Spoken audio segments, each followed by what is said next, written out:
guys both this, is that because I feel like when chaos arises or a chaotic situation, whether it's somebody's dead, something's going on, it's almost like I get calmer and things slow down and I'm able to assess the situation. But do you think that you need to have experienced some level of trauma for you to gain that insight?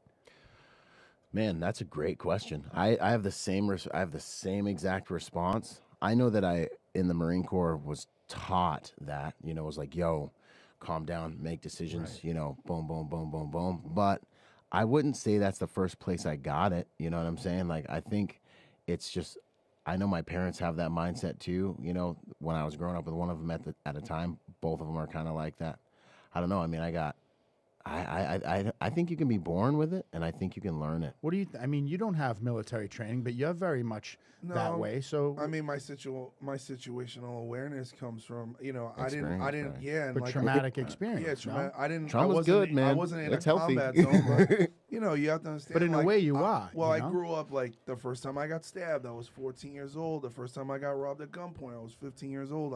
When I was 19, I was jumped by a gang, ran over with a car, held down at gunpoint, had my legs almost broken with baseball bats. Yeah. I've seen people murdered.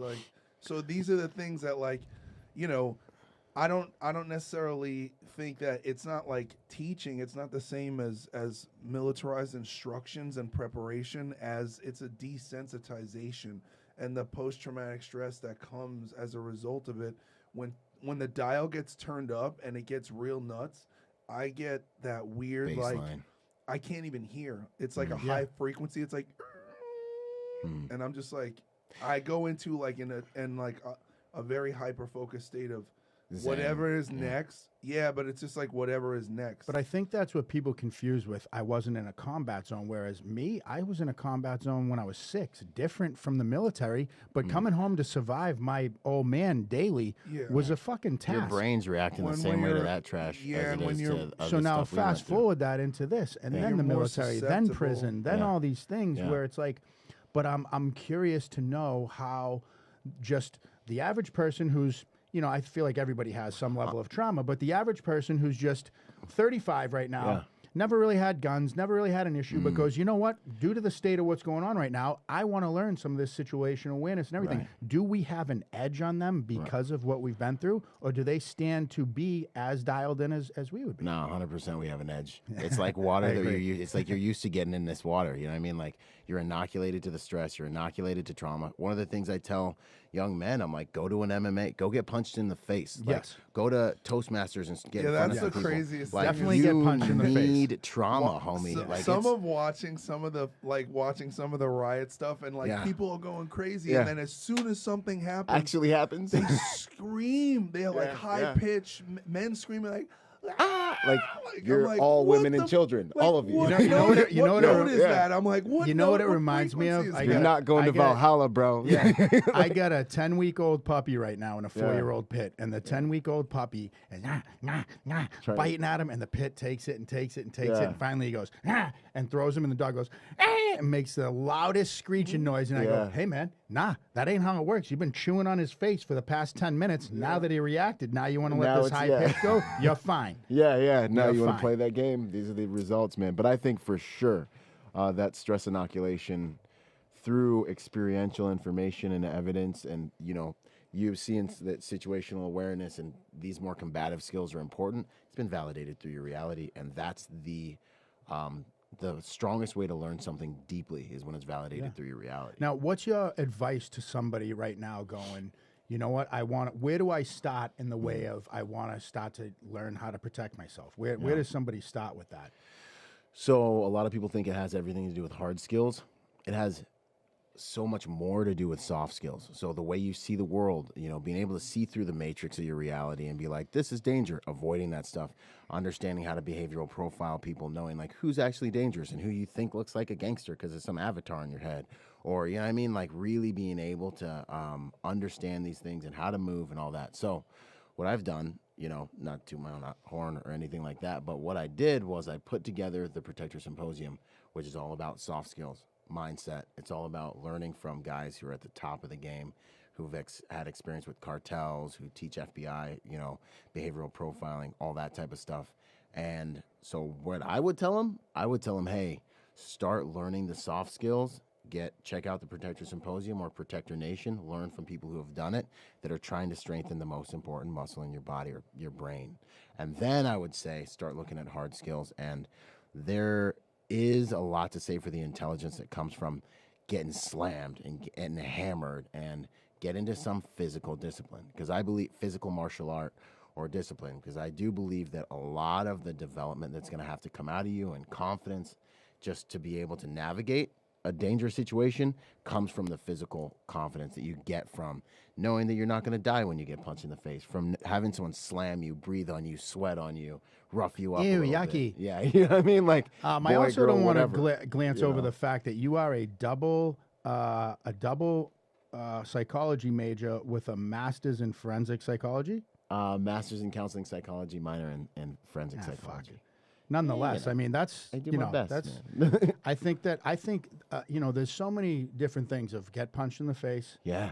Let somebody sweat, get dirty. Get maybe slammed, man. be a waitress or a waiter for a month. Yeah. You know? Yeah. That'll traumatize anybody. You know? Most of the people in Hollywood, they've had that job. And learn some level of cognitive behavioral therapy, some kind of, psychology, like to learn people's behaviors. Social Because like dynamics. when my girl or someone goes like, how did you know that this person? And I'm like, I just, how do you not read? To me, it seems like you're seeing through the matrix. She's seeing ones and zeros, right? We're going to that see all it. the time. Yeah, it's like I've always had that. Like if you get that feeling, it's game time. Sums up. Like I don't never not Doesn't listen to lie. that feeling. One of the things that Yosef, one of the guys that is one of our instructors on that platform, he's like, one of the biggest mistakes civilians make is they assign an intent. So they see something weird and they're like, oh, that's weird. Then they're like, oh, he's probably just taking out the garbage. And they have like a protection, inner psychic protection reflex that has to keep them in their little homeostasis of like, life is good. Safety, yeah. And then that's when they get illusion of hit in the back safety. of the head with with an aluminum pipe, and chaos shows up and it's like, what's up? So I mean, you I have a little sister too, and having sisters, you're like, my radar for predatory men is so acute, sensitive, Oh yeah, it's like I've been salmon in every shorts relationship, and flip flops. Yeah. in every relationship I've been in, when I'm like getting introduced to new people, I'm like, all right. Yep. I'm like, that's the date rape guy. Yeah, because there's so many of them. He just Yeah. smells Well, you like can feel it. It smells like GHB. Yeah, there's like the friend Right. zone date rape guy, and then there's like the the psychological saboteur guy, and you're just like, dude, like, and then they all like, and with women too. There's always, I've had guys who are like, I meet their girlfriend, I'm like, no. It's I'm big like, with the great. wait for it. And Yeah, exactly. I've had those girlfriends, and nobody tells me. Fucking piece of shit. Because all the other guys are hunters too, and they can smell it. All of us can smell it. It's like, okay. I remember thinking to myself, what's he doing with this fucking hyena right now? Doesn't he know hyenas bite? You know? They always look good on the outside. Oh, man. So I want to That's know, awesome. tell me about your near-death experience at 19. Oh, okay. Yeah, so I'm sitting in Iraq, and we're heading down the road. How old were you when you deployed? 19? Yeah, 19. Wow. I turned 18 in boot camp, in Marine Corps boot camp. And you deployed to Iraq, what year? Al-Anbar province. Let's see, it had to have been 2019. I'm sorry, 9, because I got in an 8. I was going to say right? 2019. Yeah, man, I got Jesus TBIs Christ, you and just got stuff, back? bro. Yeah. Right? Boom. So, yeah, man. So, boom, turned 18, did the boot camp thing. I'm sitting here on a convoy, and Infantry, I might add. infantry, 0351, 31, Lima Company Weapons Platoon, right? And I'm sitting here, and my doc's like, hey, man, you might want to sit back. Something might happen today. I got a, funny feeling. The funny feeling thing, it's a real thing. I'm like, ain't that funny either. Yeah, you just know something's wrong, And it was like that before we got into, combative situations, before we had to fight. You would just get this feeling. You turn down the street, there's no one there, and you're like, like it's about Why is to there get just weird. a teddy bear in the street? Yeah. Or you see a car, and you're like, that's that car.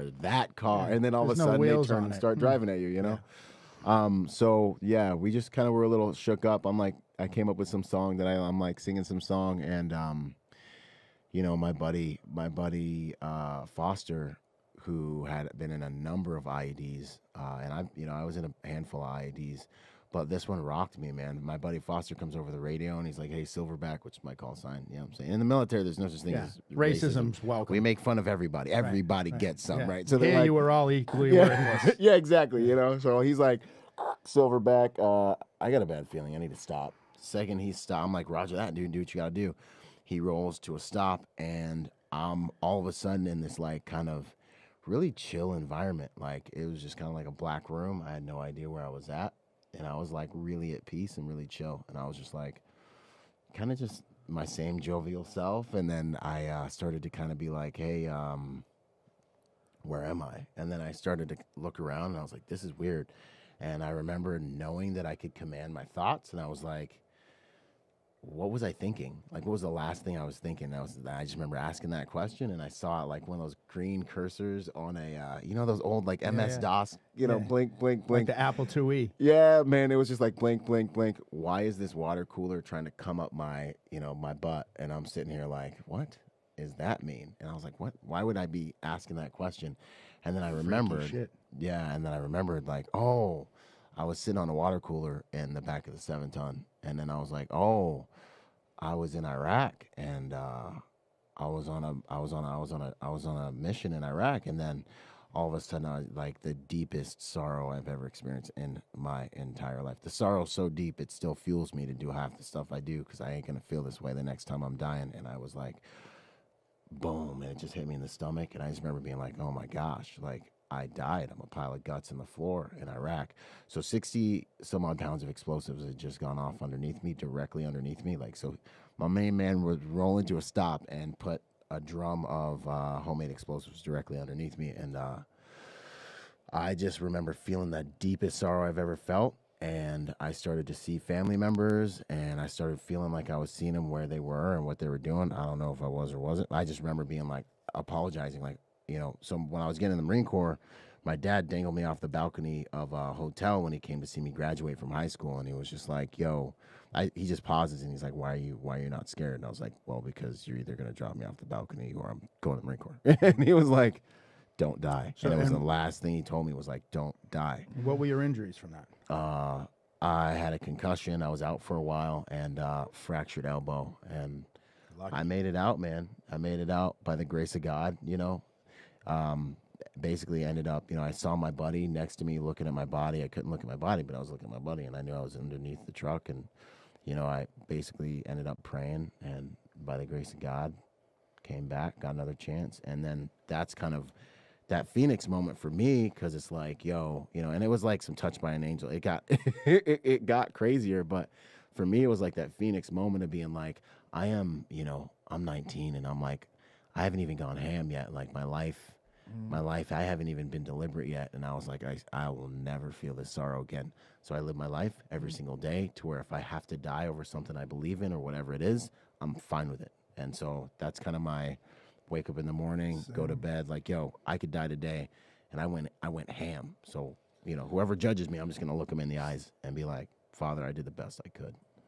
That's an interesting thing. Like, because I'm a near-death experienced person too. Heck yeah. And so is Zoltan. I don't know if you know that. Really, I didn't know that. I told you the story. Yeah, but there is a heightened acuity and a heightened awareness and a purpose when you come back from being on the other side. Yeah. It sounds like there is this common thread with everyone I talk to who has been pronounced dead and been brought back. Interesting. Yeah, and I didn't go to a dark place. I went to a light place. Interesting. And there were people there. There were entities there that I've known for thousands of years. I had like a whole realization that we're like reincarnated, and that was my experience. And then I never knew anything about NDEs, and then I started to look it up, and then, you know, there's a debate on, you know, whether that is a manifestation of of the pineal gland and DMT being released to give you a peaceful transition out of this life, or if there is a multi-dimensional reality that part of us exists in a fifth dimensional, you know, or four-dimensional reality. Right. You know, and so it's just been I actually was on the phone with my attorney yesterday, and we become really good friends over the past 10 years, and he's my business attorney, and I was explaining him this story. So it's like, it's very strange that you're telling this story, and he's like, I don't understand like why it has to be this way. And I'm like, dude, it's life or death. I'm like, life is a limited time offer. Right. And like, we get so wrapped up in feelings. Yeah. Right. Feelings are not facts that we learn in recovery. And most people in the outside world don't understand. Like, yeah, sure, having your feelings validated is great, but it's not it's not do or die. It's not as important as people place emphasis on when it comes to when I die, right? The next time I die, whenever that is, like, I came back because I wasn't done. I had that, like, I could control my thoughts, and I was like, oh shit, I'm not done. And then I fell. Oh, really? Yeah, I fell back, fell back into your body. Or? Yeah, it was crazy. And I was in the hospital, and so, you know, I tell people who, when I talk about this stuff, it's like, dude, like, life is a limited time offer, and life is an occasion, and every moment that when we wake up every day, we have an opportunity to rise to that occasion. Yeah. Well, that's what I was going to say.